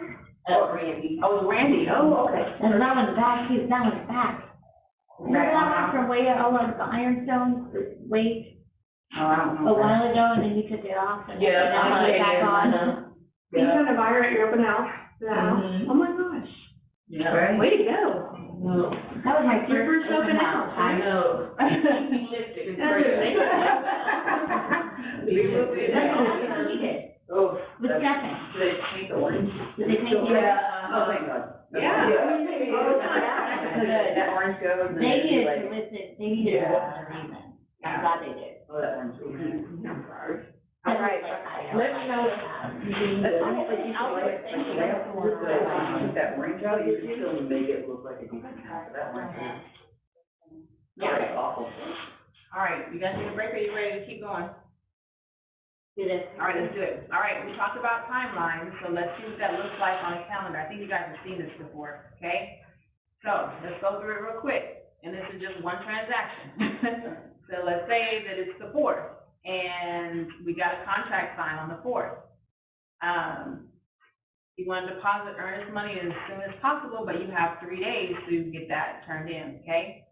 If the time reference date is left blank on this contract, this is your time reference date, the 7th, and your inspection period begins on the 8th. Let's say that you had 10 days on the contract, so that means you fast forward 10 days and your inspection period ends here. TRR is due to the seller here, okay? In that time period of, in that inspection period, you're gonna do your home and termite inspection. And let's say that the inspector recommends that you, get the roof looked at. That means that in that time period, you need to get the roof looked at. Maybe there's a well on the property and you need to have a well inspection. This tip that if you have a property with a well, my inspector actually will include a well test. So what they do is take a water sample of the well and then they send it off to get tested. So, you will definitely need to have that done because there's some lenders that require a water test with the well, okay?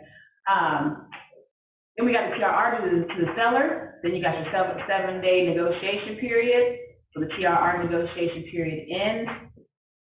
During that time period, hopefully you've got an appraisal that happens. Let's talk about appraisals for just a second. I know we're doing TRRs. So who is requesting the appraisal? Who requested the appraisal? The lender. Lender. Yes, the buyer's lender, is wanting to make sure that property is valued at the contract price, okay? So typically, you have an appraisal, but the report is not actually due until a couple of days after that, hopefully, a couple of days, and hopefully they get in on time. Okay, so you'll have your appraisal report due, then you wanna have somewhere on your checklist where that you're submitting docs to Anna, so you're not stressing her out the day of your closing about the DA. So try to do that before, at least at the very minimum, at least a week before your closing date, so you can get your DA to the title company, or she can get the DA to the title company. You'll receive title evidence. So this is important. You can share this with your buyer and make sure that they know if there's any issues that need to be cleared, any title issues that they're trying to work on and have cleared. This is your preliminary walkthrough. Make sure that you don't wait until the day of closing to verify that those TRR repairs have been made, because you need to give them time to actually complete them if it's not to your liking, okay? So then I have a time on here, request repair invoices. So if you're the buyer's agent, you want to actually have physical evidence that the repairs were completed and have, sometimes I will say there's like, it's like a handyman. A lot of times they'll just like chicken scratch something on a receipt. And I tell people, get itemized repair invoices. Do not let people get away with shoddy business practices by just scribbling on, an invoice. They need to say what was done and how much it cost for that thing to be done, and find that the company is basically backing that they actually did it, okay? Any questions on that? We're good on that? Closing disclosure, okay? That actually comes from the lender, but I'm always asking, did you get the CD? Because if the buyer doesn't receive that closing disclosure and have those 3 days before closing, we can't close. So let's say that we're supposed to close on Friday, but the closing disclosure doesn't go out until the 31st. That means you can't close on Friday, right? So that means that all of the movers and the trucking company and the cleaning company, all that has to get shifted. So it's kind of a pain in the butt. So make sure that you make sure that your buyers are getting all the documents submitted to the lender, so they're not holding up that CD, okay? That settlement statement, you typically get that the day of or the day before closing, but you want to check that and make sure that it has the correct purchase price, the correct earnest money, any concessions that the seller has agreed to pay on behalf of the buyer, any invoices that the buyer needs to pay, like if they push their inspection, they can pay that at closing. Make sure your commission is correct, because a lot of times, title companies will just assume that it's 3% on both sides. If that's changed one way or the other, make sure that they know what That's on the disclosure. it's on the DA. It's on the DA, but sometimes, you just want to check to make sure that all these numbers that are supposed to be on there are on there, okay? And then on the day of closing, you want to do a final walkthrough to make sure you're not walking in on the flood in the bedroom. And then make sure that it's in the condition that you want to accept it in, and then you got your closing, okay? There's a lot of stuff. But most of the stuff on here is related to the TRR, right? You see why this class is super important? Because if any of this goes left, if you agree on TRR and the seller doesn't do the thing, it's gonna bust the whole deal. So we've got to make sure that we're comfortable navigating in this space of negotiating repairs and being a problem solver and getting things done. Okay, so let's talk about how to write a TRR, a bougie TRR. Okay, we're going to submit both the TRR and the inspection report, remember? All right, so this is how you write this one, okay? So the way, you have a question? Yes, Okay, so, I do mine in this order, but how do you get it so small? Because when I'm going in there, like, I've even tried to do it like on a Word doc and copy and paste it in there, and it's like, it turns red, like you don't have enough space, like. I think we need to have Outlook fix that, because this is on my old Outlook system that allows you to make it this small. So maybe I can talk to Anna about maybe saying, hey, y'all need to make it. Okay, not that it's terrible, I have a lot of items on there, but even when you're just trying to make spaces and stuff like that, it'll be like, So what do you do? Different format? Y'all jumbled up in there, like, it's busted, or I've had to do, I think, one was long one time, and I think I had to do like an Attachment. addendum. And it wasn't crazy long, it just cut me off, and I was like, no ma'am. If you have to do that, can you just write in there, please be attached? Oh, yeah, you can do additional. You're just doing addendum. Yeah. So how you do it, you wanna break it down by system, okay? So if you have a good inspection report, it should make it easy, because they'll break it down for you. You have exterior, interior, plumbing, electrical, that type of thing. Yep. So I take all the items that are related to exterior, and the first word for every one of these needs to be a verb. So sometimes when you read an inspection report, it'll say, it is recommended that such and such and such and such happens. That's not what's supposed to go on here. What's supposed to go on here is what we want the seller to do. Just a list. Yes, right? Install, repair, add, extend, replace, remove. Those are all, do this. There you go. And then you want to make sure that you're specific about where in the inspection report you're going to find a picture of it. Hopefully you use an inspector that takes pictures, because it's hard to fix things if you don't know where they are. So install a painted freeze board with trim underneath the south side box window. So that's very specific, but if you need more direction, it's page 3, number 208, right? Repair or replace, and a repair or replace, that is kind of giving an option, but do one or the other, right? So this is, the bougie way to write it is to break it down by system. And the thing I like about this is that when a seller is looking at it, it seems like it's a lot of things, but you're only calling 4 or 5 people, right? Or actually 4 people, because I think a plumber can do HVAC work as well. So you have a handyman that can come in and work on the exterior and interior stuff. Then you got a plumber that can come in and do these and these items, and then you've got an electrician that comes out. Mm-hmm. That's a lot easier to digest than looking at this long list of crap, right? So just like I said, it takes a little bit of time to put it together like this, but then it's a win for you, because when you're doing your walkthrough, now you have an easy to read list, and you can go cross it off and make sure all these things were done. And some of the stuff we're not gonna know was done because we're not, electricians, but if there's a light that didn't work, we'll make sure the light's turned on, right? So, so this is how you do it. I can actually email you a sample TRR so you can reference it.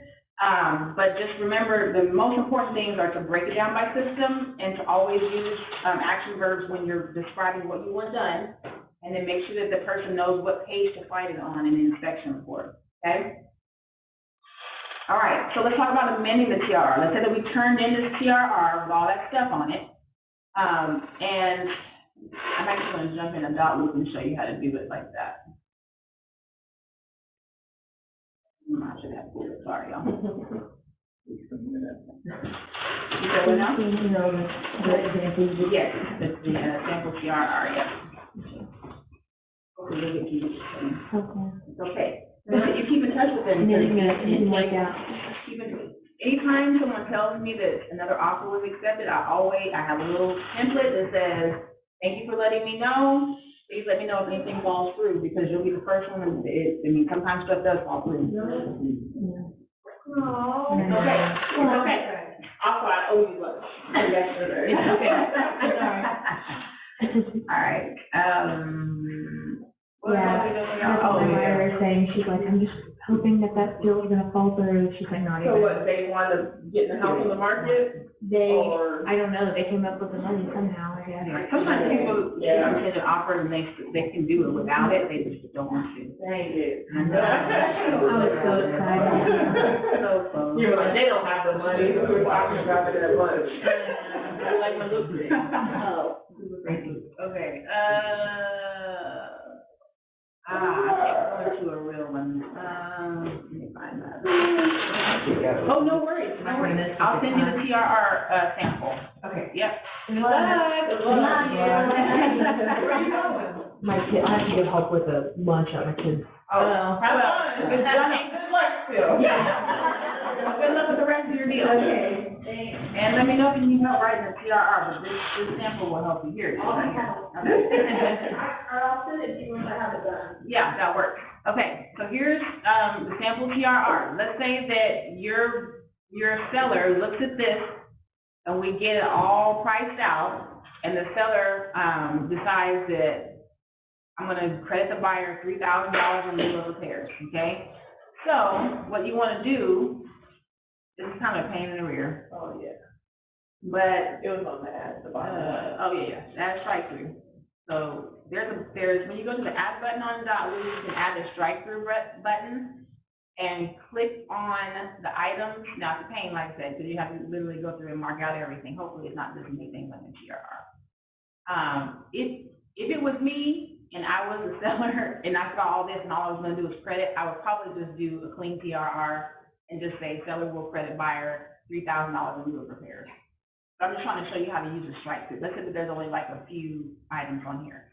So you just take the strike through button and put it here, and then you're gonna go and add an initial and make your seller sign it. So you go assign field, what to me should be the seller. For each one, Huh? for each thing.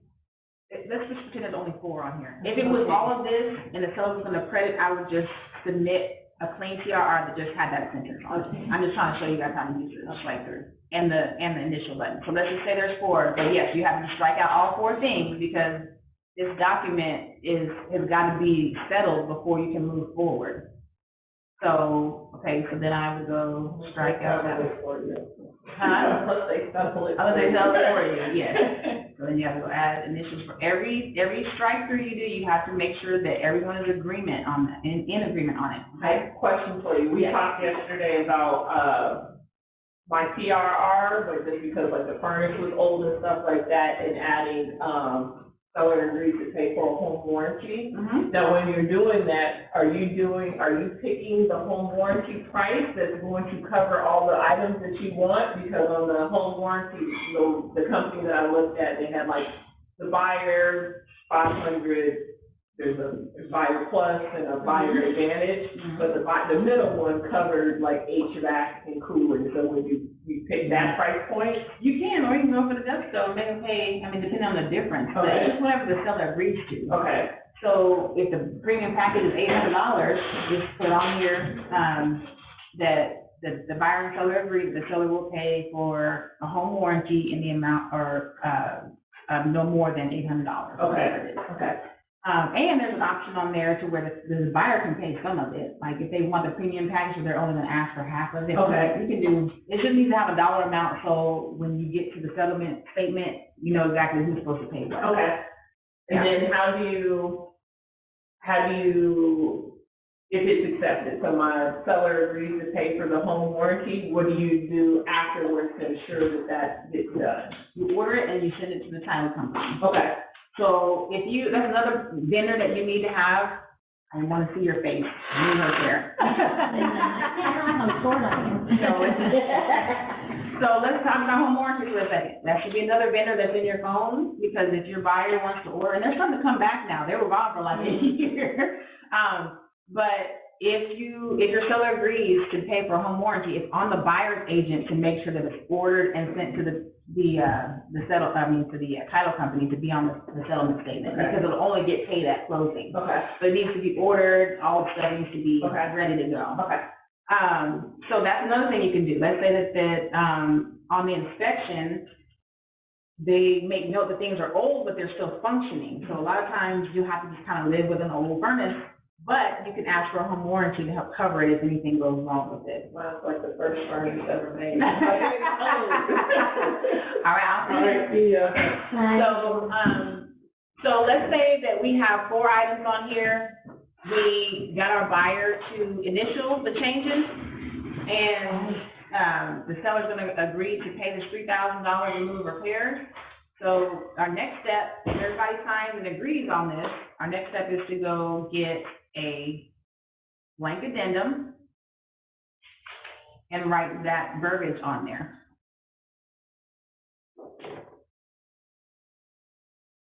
Give me a blank addendum. There we go. Okay, so you'll put addendum to purchase contract. Let me just pop that in there, go in here. Okay, addendum contract between,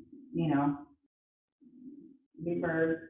And the sellers are,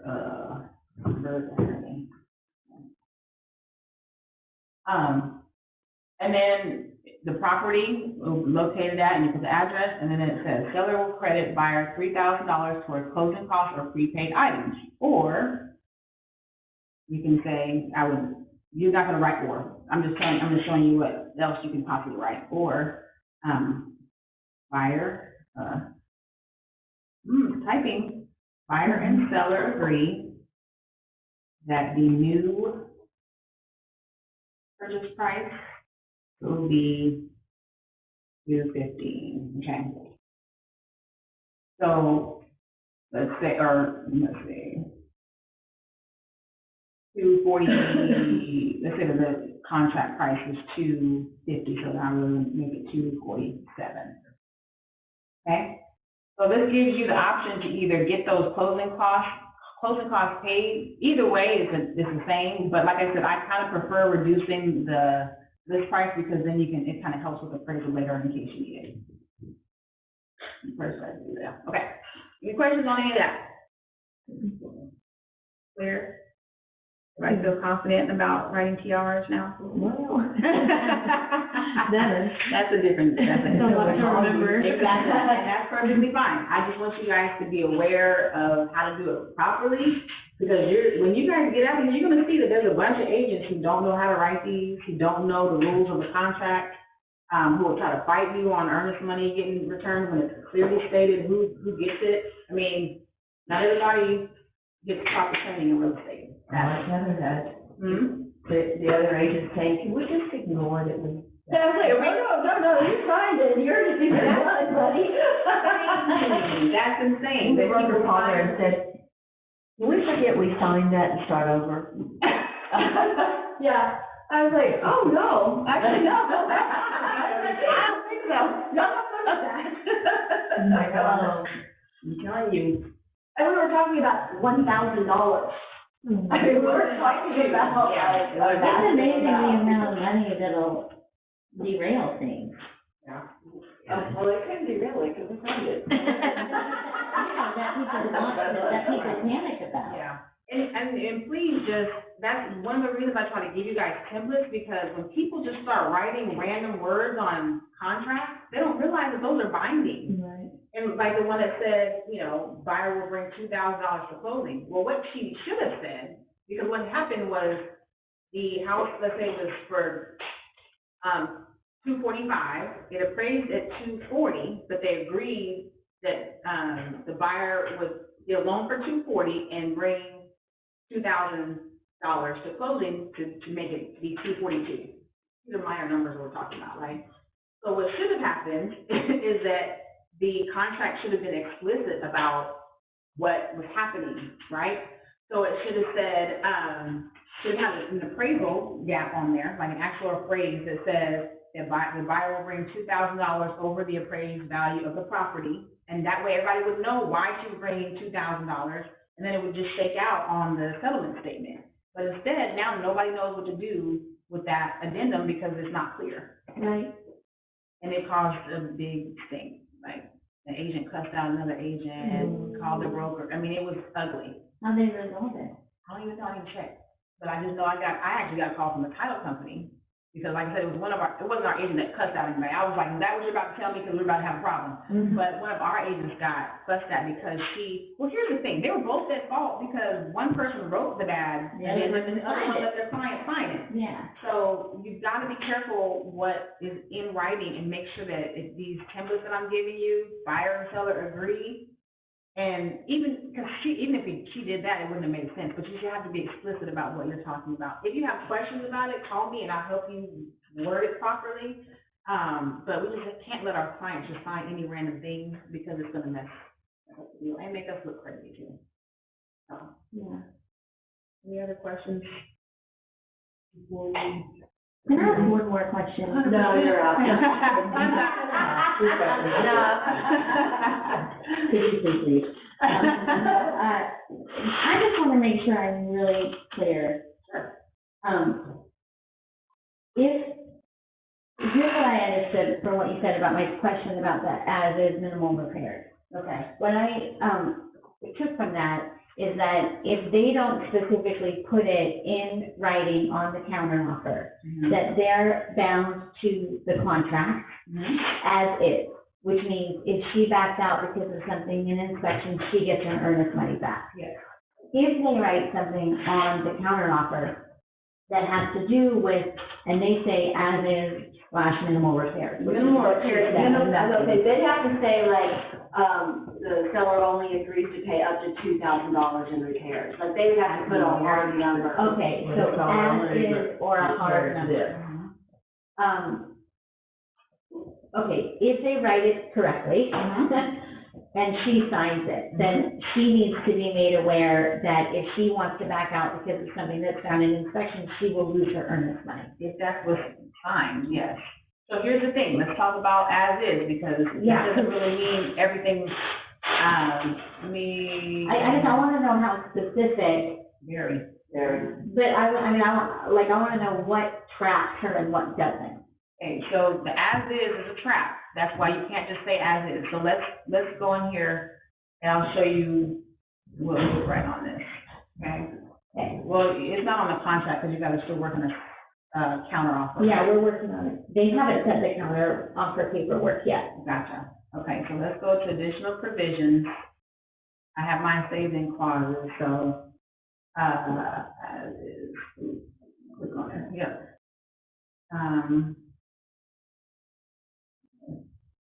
Nope, buyer agrees. Escalation, I can't remember. You're sending this as though you're the listing agent? Is that what you're about to write?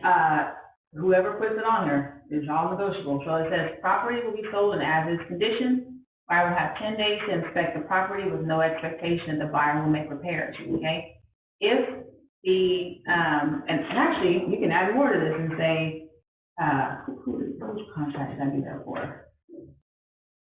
You can even be explicit about where earnest money goes in this, because sometimes, like, let's say that you're buying a property as is, one that I just did recently.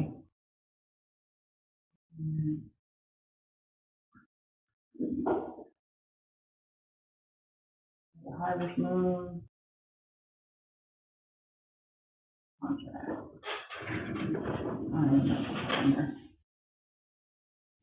Because I had that same phrase, but I added specifics about the earnest money.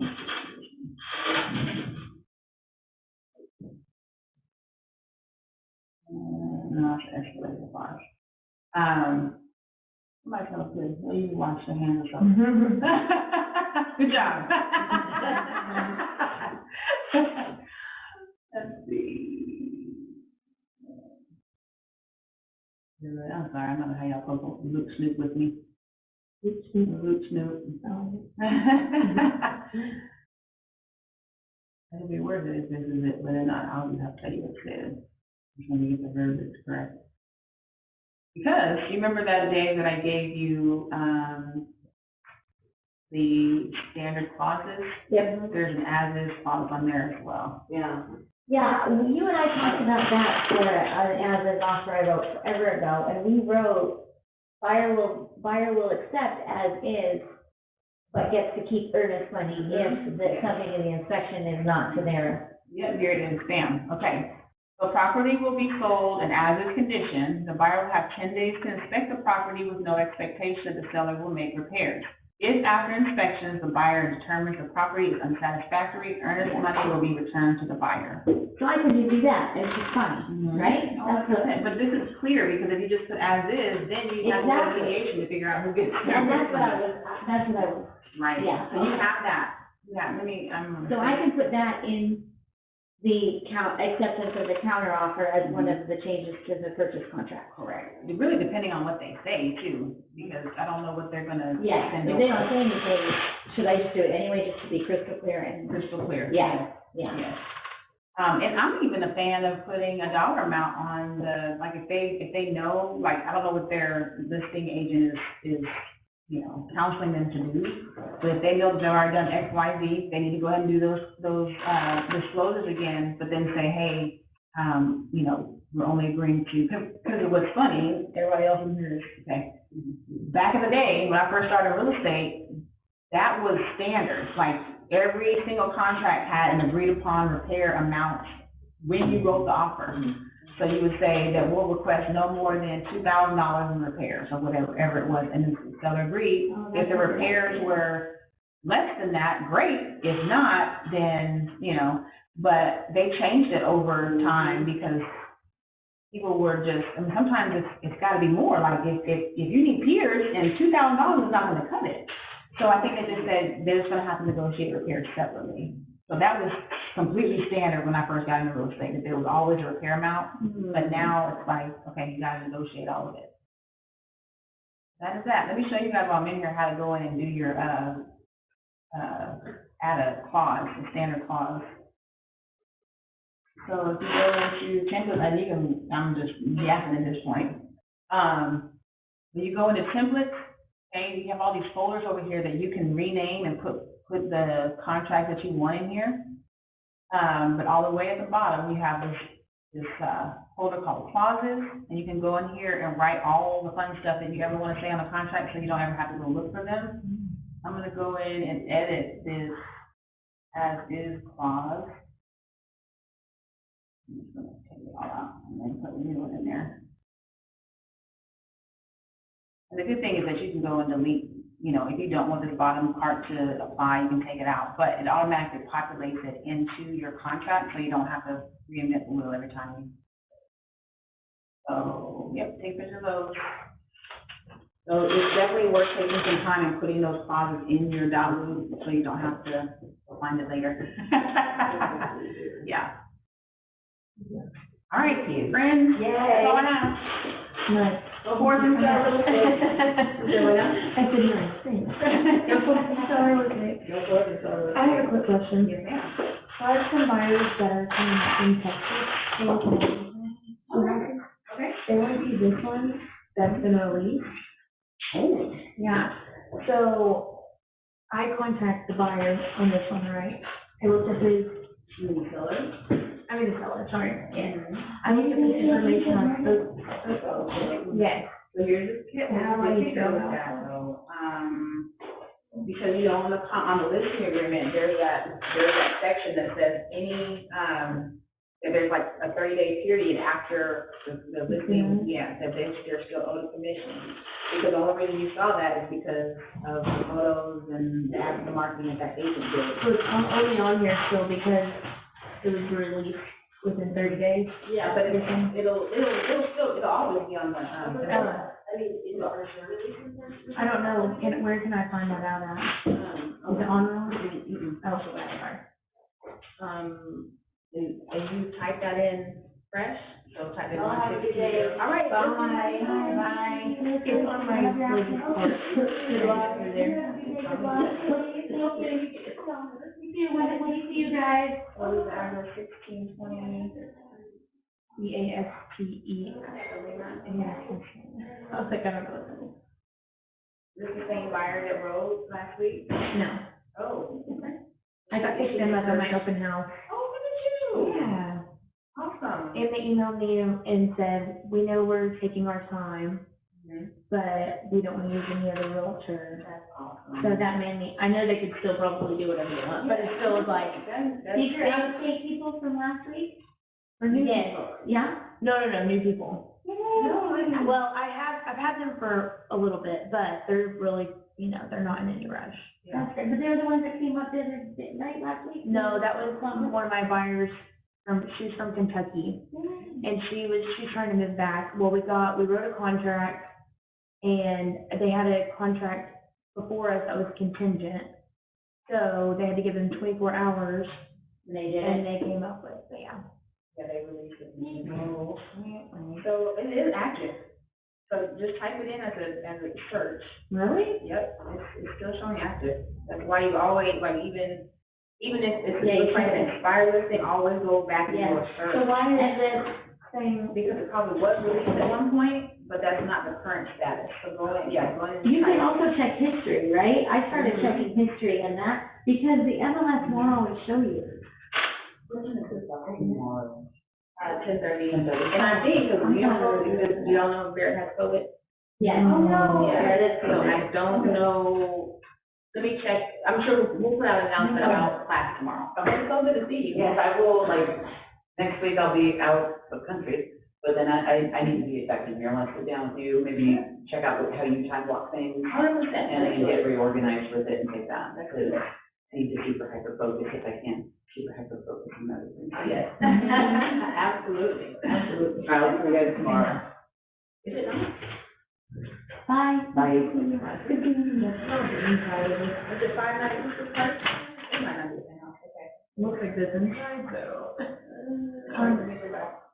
have a quick question when you're done. Wait your turn over there. What? I said, wait your turn over there. I know, I'm getting my toe in line. Oh, yeah, history. So, yeah, it was released yesterday. Can you tell me your name again? Parker? Parker, Megan. Yeah. I met you the other day with Sarah. Yeah. Nice to see you again. Wait, not yesterday, No, you didn't. yeah, okay.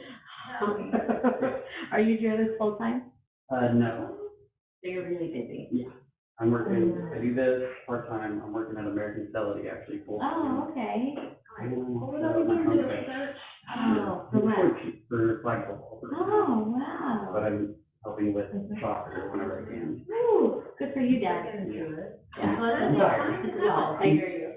Yeah, I think I had finished your financial role. Not long. What do you do over there? Because I don't, I would have noticed that thing. I thought it was We active. call it the down preview. What does that mean? It's essentially like down, the easiest way to describe it is like balancing, bank accounts. Oh. Well, So we work with. it's a release list. All up. And You mind what's going on? and stuff. No, I said, Yeah, that was it. And that's all that Well, is. I got it late last night, so I was like, okay, this morning. Oh, yeah, okay. They're- Okay, so how should I go about it? That's right, Fidelity benefits, right? Trying to get the list first and then. We're not allowed to. well, I would approach it from, Okay. I wouldn't, Okay. I would That's our big, back, that's our but big do competitor. it for him, like, you put your buyers in. No, I heard, I think my husband has American American Fidelity. Fidelity. And if your buyers don't want it, then we look at it to how to get the listing. And find Okay. And what it another seems like it could be great. Okay, so when I call them up, do I need to bring a set of, I mean, how, That's what usually kind of hard, verbiage? the hardest part of our job. I would just say, hey, How they can be bent over backwards. we stumbled You on guys your have- photos of your house and how you had it listed previously. I don't know, he bought your house, I mean. You know, the. Is it possible they put in the wrong date, maybe? And they turned in one guy and said, oh, my God, let's just split it out. Maybe, oh, because I would have noticed, it's not like automatic how much money they get every month. Google the, It can be, did you do but the, especially when the summer, like, really? I work in just with just until like come summer months, they'll send. All the dates check, are June, July, August, Yeah, that's September. right. Yeah. Does it happen to you? Unless they sent it, unless they found it somehow. Working days. I don't know how they went. Or no? Yeah, so like, we, for some reason, It says MLS listing, 2016, fire 15, You can go, you go online before you pay. and then it says here, I get what we call the bubble. MLS status active. I have a feeling. Yeah. That's what I do all day. 22. So you're ready to get 1 day? And really Not quickly, really because I actually did account, I have a degree in accounting, So, and I worked as an accountant for years. this is it on Realtor. And Okay. after I lost my laptop, It's showing. I went to computer for 40 hours a week. For 5:45, It's not gonna be dealing with how much do they think it is? Let's try to $3.99. Good for you, that's cool. What's that you It is call? active, but it's not showing up. I live right over by, North. I live in Copperfield. Oh, yeah. That's what brought me here too. I live in Westford. Yeah, okay, yeah, we're close. Yeah. It's the same house. Well, I actually go, and then I go to the Planet Fitness right here, so I go Oh, okay. every Yeah. morning at You're like like, 5 in the oh, morning. Yes, me too. Yeah. Well, I don't go to fitness at 5 in the morning, but yeah, I kept driving by and Go being to showing time, or it's active, it should be active and showing I time. think I called here. actually, I don't think I could find Because it. I passed my test. That's why I was trying to. Let me see if I can. I called here, left the voicemail. If I was gonna schedule a showing, Haven't then, worked for a couple of weeks or what. Or it could be pending, go back and check it. I interviewed there too, with Jim. No, it was Renee. Go back The lady I and talked to. Okay. Trying to- I think she's another big earner, Renee. I don't know. Anyway. Well, so they were really for her to call me back, and they're calling me back there the same day.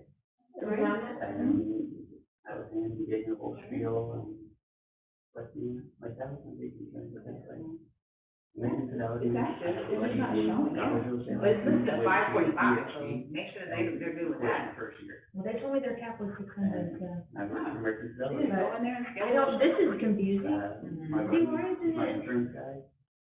Oh, go in, This is a different number, I guess. Yeah. They get lots of cash and. I didn't add that. I And didn't he was like, when I told him I got my, half my tax and everything, I was like, all right, just don't go with EHP. You should say, hey, come over here, tell them to reactivate, come over here. What? So who, I wonder who. I don't think it would show. No.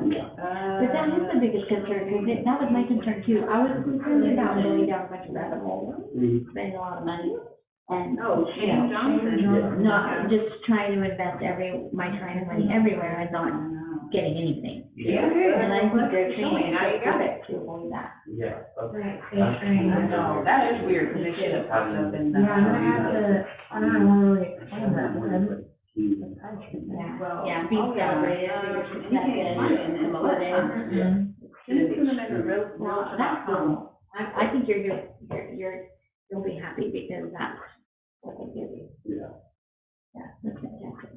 How was class? Great. It was a lot, wasn't it? Yeah. Also, I need to get here earlier because I cannot this listen to the screen. Oh, you came back here. Yeah. Well, no, it was just like halfway through, I was like, okay, this is a lot. And I forgot my glasses too, so I was Oh, you could have said something. like, Meredith. Yeah. Eddie, Parker, nice to Eddie. meet you. Good seeing you around. A little bit, yeah. Yeah. Here most days of the week. Yeah. I'm Meredith, I don't think we've met. No, I haven't. Nice to meet you. Well, it's nice to meet you too. Yeah, nice to meet you, nice to have you. Hey, Serena, Yes, can you text me this whole deal login? I sure am. I just sent it to Kenya yesterday. That was for me. Was it for you? Yeah. And then you and I need to schedule a one-on-one. Yeah. I actually have an appointment at noon and one at 2 today, but, Well, the socials are even on the inside now. they updated it, so that's probably why that price increase is there. Yeah, it was like green and red and. Yeah, I think, Yeah, it's bad. Do any of you have feedback on what, like, I suggested what you said is like, what if we suggest a repair cap? Mm-hmm. And these are minimal repairs, quote unquote? Right. What? So the only problem with that, just know that if they inspect it and it's more than the repair cap and they walk away, they lose earnest money. Right. Yeah, Oh, they can't have both. no, you got, They can't have whatever the you clause agree to. that says, if they don't like what they find in the inspection, or it's more than the. I thought we were. Yeah, you can write in there, to say that it goes back to them, just make sure you write in there, because if you don't, then it's under, whatever is on paper, it counts, Copy the link. everything. Yeah, she's asked me what Still taking the a same page. reasonable amount would be. I don't They know. don't even know how to what say was that. it. Usually, you post on like Facebook or something. Like, it's Our hard to listing see. agent hasn't set up a thing yet. Maybe easier for Yeah. signature. I wouldn't even, I don't know that I would go that route. I was like, look, let me get that same opportunity as that first buyer. Because here's the thing, the seller's not in a position to negotiate, honestly. When you lose a buyer, that's like all that time off the market, they're probably ready to go. Yeah, they're just starting to be like, why is she asking all these questions? Is she even serious? That's why she's asking questions, Yeah. because she's That's serious. what I said. Don't let her, she's just trying to be goofy. I think she's kind of lazy. She's being kind of lazy, because she hasn't,